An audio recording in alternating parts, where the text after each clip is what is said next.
else. But it was great that he sees the need for what we're doing and that we're going to move forward. Yes, sir.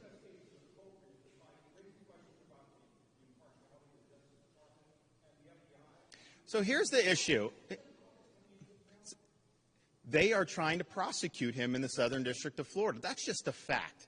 So just think about that. You have an agency, they're prosecuting him in two different jurisdictions right now. They're prosecuting him in Southern Florida. That's on appeal to the 11th Circuit. They're also prosecuting in the District of Columbia for the January 6th stuff. So these are two major cases that these agencies are involved with. And so the question is, given that, and there's a lot of people that have a lot of issues with those prosecutions. I mean, as you well know, it's not like these are prosecutions that the American people have rallied behind. It has divided this country in big ways. And so the question is, you have those prosecutions.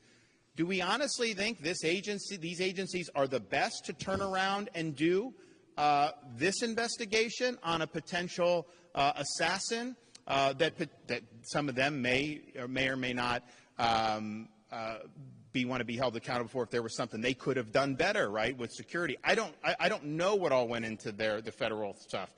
But, man, don't you want a clean slate? Don't you want to have investigative agencies that are just going to pursue this without any other agenda creeping in, without there being any cause for concern about any impartiality? And, oh, by the way, that can bring the most serious, readily provable offense under state law, not under federal law. So this is the right thing to do for justice.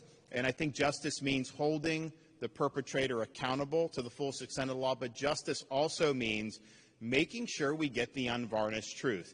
We haven't gotten the unvarnished truth about Butler, Pennsylvania. That's just a fact. We never got really any truth about Las Vegas when that happened. And so I think people are used to kind of the federal agencies taking control of things and then no answers happening. And we don't want that to happen in this case. That's not appropriate to happen in this case, especially when the state of Florida has multiple grounds with which to pursue charges against this individual.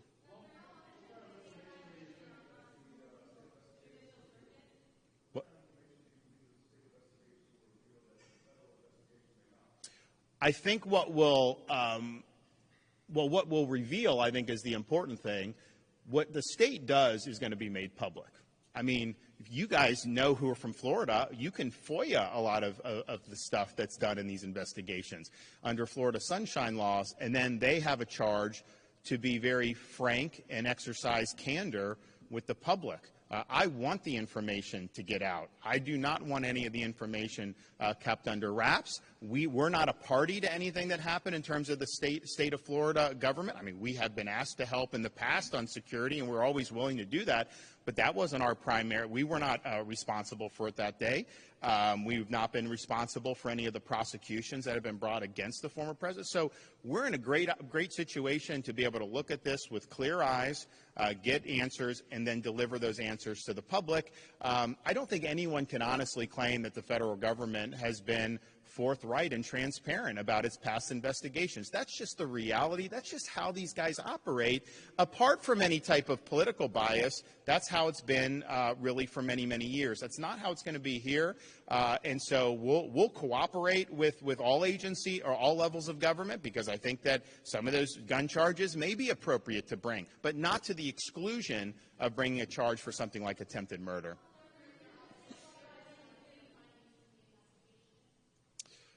How often will look, I don't know that it's necessarily going to be my office. I think it's going to be the statewide prosecutor. I think the Attorney General's office, the agencies themselves will be doing it. I think, as most of you know who cover Florida, I mean, the governor's not, directing investigations on a day-by-day basis. I mean, there are times when we've authorized investigations, whether it was the Epstein, whether it was the school security, whether it's the illegal immigration, whether it's some of the COVID stuff, and we've convened statewide grand juries. We've done things. But on a day-to-day basis, that's going to be under the purview of the folks who are in these offices. And I would imagine they would want to provide updates as much as they can when there's good information to do that.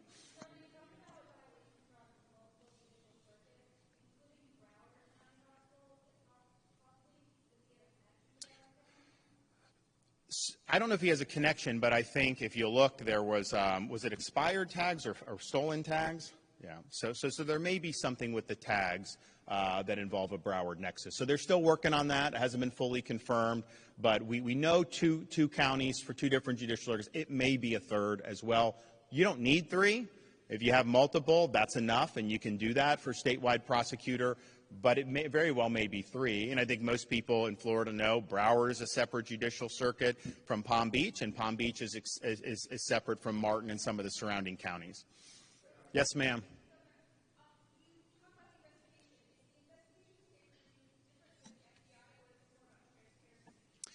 I think it's both. I think that we have jurisdiction under state law to pursue an investigation and prosecution under the most serious, readily provable offense, which would be attempted murder, which would carry a maximum sentence of life in prison.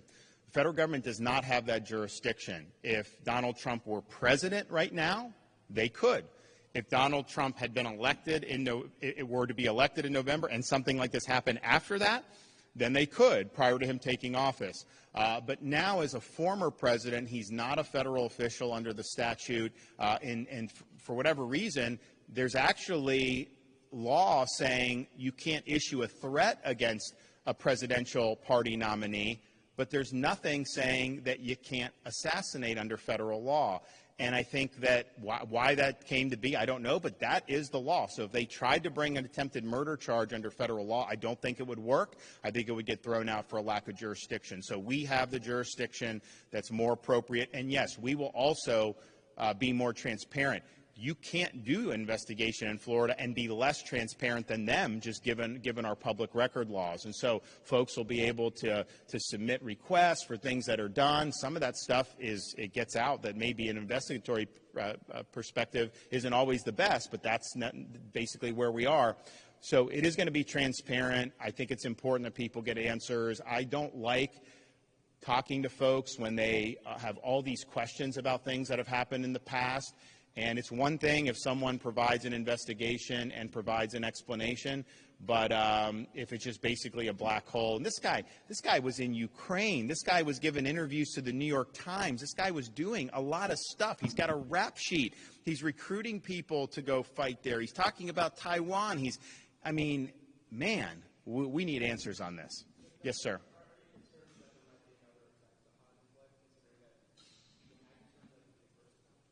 Of course I'm concerned.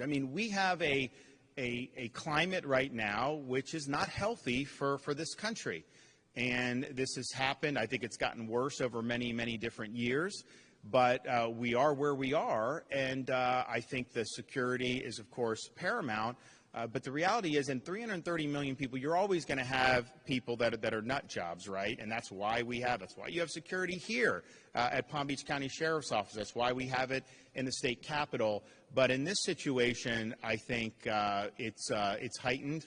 I don't think that there's anybody that's in office or running for office that has the commensurate levels of threats that have been directed at former President Donald Trump. I think that's just a fact. And to have two attempts within a 2-month period, I think that happened to Gerald Ford back in the 70s, but that's not something that's happened very often in the history of our country.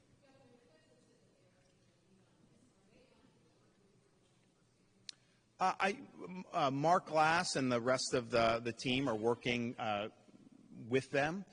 The reality is we have a duty to pursue the most serious offense available, and I don't know that you'd want to stand in the way of that happening.